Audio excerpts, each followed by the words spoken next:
पाकिस्तान में खोती का दूध जो है वो बिकना शुरू हो चुका है। हैरानी तो होगी सुन के पहले गोश्त। अब ये क्या सीन है, ये किस काम के लिए पाकिस्तान में इस्तेमाल किया जा रहा है, और उसके अलावा बड़ी अहम अपडेट आपके साथ शेयर करते हैं कि ये 7 से 8 लाख रुपए का सेल भी हो चुका है। ये खोती का दूध इस्तेमाल हो चुका है। अब इतना महंगा ये दूध है, और क्या इस दूध के अंदर फ़ायदा है, क्या साइड इफेक्ट, सारा कुछ इस वीडियो के अंदर आपको बताकर जाऊंगा। तो आपने इस वीडियो को बिल्कुल मिस नहीं करना, वीडियो को लाजमी तौर पर लाइक और फॉलो कर देना। अल्लाह पाक इस चीज़ से हमें महफूज फरमाए, आमीन। ज़रूर लिख देना कमेंट के अंदर। अब बात करते हैं कि ये किस चीज़ के लिए इस्तेमाल होता है। बताया गया कि ये जो है वो स्किन केयर और हेल्दी मेडिसिन के लिए इस्तेमाल किया जा रहा है पाकिस्तान के बाहर, इंटरनेशनल और लोकल मार्केट के अंदर। और ये भी बताया गया कि ये जो है वो साउथ एशिया के अंदर डेयरी प्रोडक्ट्स बनाने के लिए भी इसका इस्तेमाल किया जा रहा है। इस दूध का ये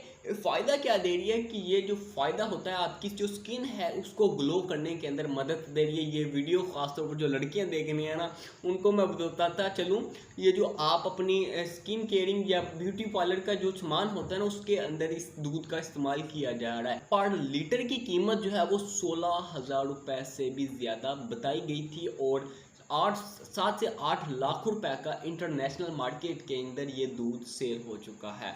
तो लाजमी तौर पर कमेंट करें कि कैसा आपका रिएक्शन था ये न्यूज़ सुनकर। वीडियो को लाइक करें, चैनल को सब्सक्राइब करें, कोई क्वेश्चन तो कमेंट करें, आपको रिप्लाई कर दिया जाएगा। अल्लाह हाफिज़।